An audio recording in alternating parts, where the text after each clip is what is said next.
मसीह में आप सबकी सलामती हो। मेरा नाम है रिजवान भट्टी। एक बार फिर हाजिर हूँ अपने प्रोग्राम के साथ। आज का जो हमारा टॉपिक है वो है दूसरों की जान का तहफ़्फ़ुज़। तो आज हम आपको ये बताना चाहते हैं कि मेरे खुदावंद मेरे मसीह ने जब अपनी तबलीग का आगाज़ किया तो पहले खुतबे में आपने इस चीज़ के बारे में कहा था और कहा था कि ईमान और अमल के दरमियान क्या ताल्लुक़ है। और हम इस बारे में बड़ी तरतीब से गुफ्तगू करेंगे कि मेरे मसीह ने इस बारे में क्या कहा। आपने कौन कौन सी ऐसी अजीब बातें की जो दूसरे नहीं कह रहे थे, और क्या आज आपकी ज़िंदगी में ये बातें असर करती हैं या नहीं करती। सबसे पहले आपने जिस बात का तज़किरा फरमाया वो ये था कि दूसरों की जान का तहफ़्फ़ुज़। आमतौर पर यह सोचा जाता है कि इंसान अगर अपनी जान बचाए रखे तो यही बहुत कुछ है, दूसरे जाते हैं तो भाड़ में चले जाएं। बल्कि बाज़ औक़ात हम दूसरों की जान लेने के लिए बहुत आगे आगे बढ़े चले जाते हैं। कुछ लोग ये कहते हैं कि नहीं, अगर आप दूसरों की जान बचा नहीं सकते तो कम से कम ऐसा करें कि कत्ल व गारतगिरी से दूर रहें। और हम कत्ल व गारत सिर्फ कत्ल व गारत तक ही महदूद नहीं रखते, बल्कि ये समझते हैं कि हमारे हाथ में पिस्तौल नहीं, अगर होती तो मैं गोली मार के इसकी जान ले लेता। तो वाकई हम दूसरों की जान की हिफाजत कर रहे हैं या उनका कत्ल कर रहे हैं। जब मेरे मसीह ने इसकी वजाहत की तो उन्होंने कहा कि लोगों के लिए तो सबसे पहले तौरेत में ये हुक्म मौजूद था कि कत्ल नहीं करना। अगर हम मत्ती रसूल की मार्फत लिखी गई इंजील उसके 5 बाब और उसकी 21 से 26 आयत में देखें तो उसमें यह लिखा है कि तुम सुन चुके हो कि अगलों से कहा गया था कि खून ना करना, जो कि खून करेगा अदालत की सज़ा के लायक होगा। लेकिन मैं तुमसे कहता हूँ कि जो कोई अपने भाई पर गुस्सा होगा वो अदालत की सज़ा का लायक होगा, और जो कोई अपने भाई को पागल कहेगा वो सदर अदालत की सज़ा के लायक होगा, और जो कोई उसको अहमक कहेगा वो आग की जहन्नुम का सज़ावार होगा। बस अगर तो अपनी कुर्बान गाह पर नज़र गुजरानता हो और तुझे याद आ जाए कि तेरा भाई तुझसे नाराज़ है, उसको तुझसे कुछ शिकायत है, तो कुर्बानी वहीं रोक दे और जाकर पहले अपने भाई से मिलाप कर और फिर आकर नज़र गुजरान। जब तक तू अपने मुद्दई के साथ राह में है उससे सुलह कर ले। कहीं ऐसा ना हो कि मुद्दई तुझे मुनसिफ के हवाला कर दे और मुनसिफ तुझे सिपाहियों के हवाला कर दे और तू कैद खाना में डाला जाए। मैं तुमसे सच सच कहता हूँ कि जब तक तू कौड़ी कौड़ी अदा ना कर देगा वहाँ से हरगिज़ नहीं छूटेगा। तो ये बातें कलाम में दर्ज हैं। कत्ल सिर्फ उस बात तक महदूद है कि दूसरों की जान ले लेना, लेकिन मसीह ने फरमाया था कि दूसरों की जान लेने के लिए हज़ारों तरीके हैं, सिर्फ तलवार ही काफ़ी नहीं है। नफ़रत करते हैं तो आप उसकी जान लेने के दर पे होते हैं, और जितनी दफ़ा आप उसके बारे में सोचते हैं उतनी दफ़ा उसकी जान ले चुके होते हैं। हकीकत में आप उतनी ही दफ़ा इर्तिकाब जुर्म कर चुके होते हैं। और ये इमदाद कत्ल है, ये वो है जिसमें दफ़ा 302 लगती है। आपने कत्ल करने का इरादा किया, चाहे कामयाब हुए या नहीं हुए, लेकिन आप मुसलसल उसको कत्ल कर रहे हैं। ये कत्ल का इर्तिकाब है। जब तक तौरेत में ये हुक्म सिर्फ मनफी था कि कत्ल नहीं करना, खून नहीं करना, मगर मेरे मसीह ने उस पर मुस्बत अंदाज दिया। आपने फरमाया कि नहीं, सिर्फ यही नहीं कि कत्ल नहीं करना, बल्कि किसी से नफ़रत भी नहीं करनी, किसी पर गुस्सा भी नहीं होना, किसी को पागल नहीं कहना, बेवकूफ़ नहीं कहना, काफिर नहीं कहना। बल्कि आप किसी को काफिर कर रहे हैं तो आप उसकी जान लेने के दर पर हैं।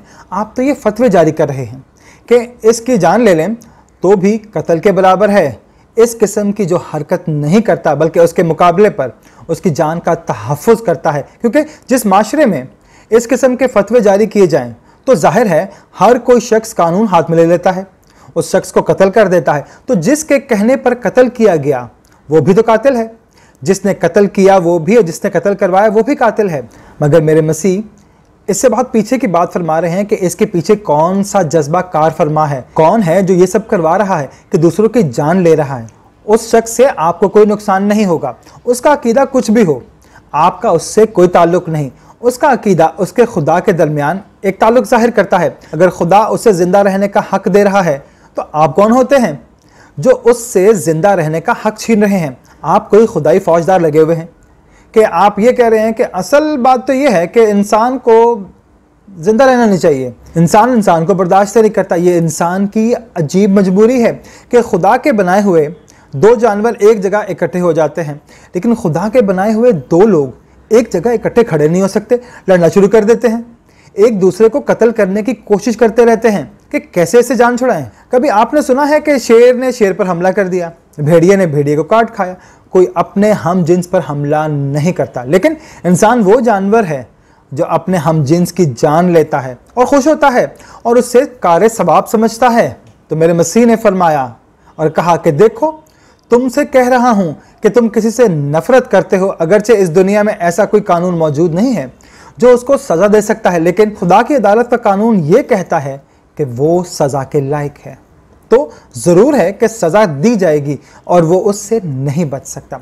हमारे यहाँ एक आम तौर पे एक तस्वर मौजूद है जिसकी यहाँ पर तरदीद की गई है। वो ये है कि अगर आपने बुराई का इरादा किया है और बुराई करने में कामयाब नहीं हुए तो आपका कोई हिसाब किताब नहीं होगा, कहीं लिखा भी नहीं जाएगा। लेकिन मेरे मसीह कह रहे हैं कि अगर आपने बुराई का इरादा किया, चाहे कामयाब हुए या नहीं हुए, इर्तिकाब किया, तो आपको सज़ा ज़रूर मिलेगी। क्योंकि आपने अपने भाई का बुरा चाहा है तो लिहाजा आपसे ज़रूर उसका हिसाब किताब लिया जाएगा। क्योंकि अमाल सिर्फ ये नहीं है कि जो आप अपने हाथ पैर से करते हैं, अमाल वो हैं आप अपनी सोच के नतीजे में करते हैं। तो आपकी सोच कैसी है? अगर आपने किसी की जान लेने के बारे में सोचा और चाहे वो कामयाब हुए या नहीं हुए, कानून आपको सज़ा दे या ना दे, लेकिन खुदा का कानून आपको माफ़ नहीं करता, क्योंकि आपने इंसान को कत्ल करने का सोचा। और खुदा आपकी नीयतों को जानने वाला है, और जब वो जानता है कि आपकी नीयत ख़राब थी तो लाज़िमन आपको उसकी सज़ा मिलनी चाहिए। उसकी सज़ा से कोई बच नहीं सकता। आपने फरमाया अगर आप कुर्बानी दे रहे हैं और आपको याद आ जाता है कि किसी को मुझसे शिकायत है, तो अवलियत कुर्बानी नहीं, हुकूकुल्लाह भी नहीं, हुकूकुल इबाद हैं। आप जाकर उस इंसान से पहले माफ़ी मांगे। अगर वो इंसान आपको माफ़ कर देता है तो फिर आकर जो कुर्बानी आप कर रहे हैं वो कुर्बानी कीजिए, तो आपका खालिक, आपका मालिक, आपका खुदाबंद वो कुर्बानी ज़रूर कबूल करेगा। लेकिन क़यामत के दिन हम खुदा से कह देंगे कि अपना मुकदमा खुद लड़ लेंगे, या हमारा मुकदमा लड़ने वाला कोई वहाँ मौजूद होगा जो हमारी सिफारिश कर देगा और कहेगा कि अच्छा ठीक, अच्छा आदमी था, इसको माफ़ कर दीजिए। तो क्या आपको माफ़ कर दिया जाएगा? लेकिन आपने यहाँ मिसाल के ज़रिए से समझाया, अगर किसी शख्स को आपसे शिकायत हो और वो आपको अदालत में ले जाना चाहे तो वक्त है, और कोशिश करें कि अदालत में जाने से पहले उससे सुलह कर लें, इससे पहले कि वो तुमको अदालत में ले जाए और तुमको बंद करवा दे। फिर मसलहत के सारे दरवाजे बंद हो जाते हैं, अदालत का फैसला देना होता है कि आपको सज़ा सुनाना है। तो जब तक आप खुदा के हुजूर पेश नहीं होते, उससे पहले माफ़ी मांगना है, क्योंकि उसके बाद फिर माफ़ी मांगने की गुंजाइश नहीं रहती। माफ़ी सिर्फ उसी वक्त तक है जब तक आप ज़िंदा हैं। ज़िंदा होते हुए माफ़ी मांग लेनी चाहिए। अगर आप माफ़ी नहीं मांगते तो आपका क्या ख्याल है कि मरने के बाद आप में कौन सी ऐसी तब्दीली आ जाएगी कि रोज़े आखिरत उस आदमी को माफ़ी मांगने के लिए खड़ा किया जाएगा जिसके साथ आपने ज़्यादती की?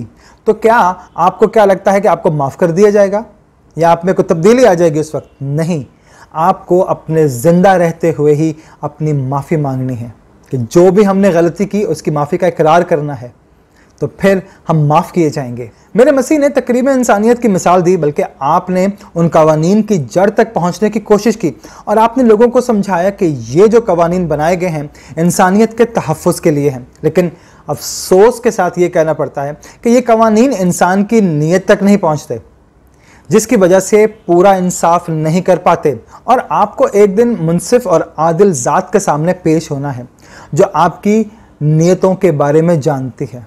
उस दिन सज़ा से कैसे बचेंगे? लेकिन क्या ये काफ़ी है कि इंसान सिर्फ यही सोच ले कि मैं सज़ा से बचने के लिए बुरा काम ना करूं? अगर आप सज़ा से बचने के लिए कोई काम नहीं करते या किसी लालच में अच्छा काम करते हैं तो क्या ये सवाब मिलेगा आपको? तो आप यकीन जाने कि ये जज्बा इंसानियत नहीं है। मैं सज़ा से नहीं बच पाऊंगा, बल्कि मेरे चाहने या ना चाहने से, मेरे अमल की वजह से मैंने किसी को भी तकलीफ़ पहुंचाई है तो मुझे सज़ा मिलेगी। इसलिए सज़ा नहीं दी जाती कि मुझे सज़ा देना है, बल्कि मैंने जो गलत काम किया था उसके नताइज के लिए मुझे सज़ा मिली है। मेरे मसीह ने फरमाया था कि ठीक है, तुम सुनते रहते हो कि सब्बत के दिन जब तू इबादत गाह में जाए तो वहाँ बैठ कर तिलावत कर और खून ना करना, कत्ल ना करना, लेकिन कभी इस बात की तह तक पहुँचने की कोशिश की कि हमने ये मालूम करने की कोशिश की कि आखिर इस हुक्मों को क्यों दिया गया था? इंसान की ज़िंदगी बचाने के लिए। इसीलिए आपने फरमाया था कि मैं जो इंसानियत का रहबर हूँ, इंसानियत की रहनुमाई करने के लिए आया हूँ, मैं लोगों की जान लेने के लिए नहीं बल्कि लोगों के लिए अपनी जान देने के लिए आया हूँ। आपने हमारे सामने उसवाए हसना भी रखा था और ये बताया था कि इंसान के पास दो ही रास्ते हैं, वो किसी की जान ले सकता है या अपनी जान दे सकता है।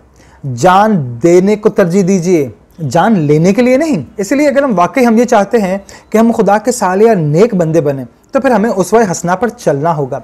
हमारे सामने आपका एक कामिल नमूना मौजूद है। जान दी जाए, जान ली ना जाए, क्योंकि जान लेने का हक सिर्फ उसी को है जिसने जान दी है। किसी को यह हक नहीं पहुंचता है।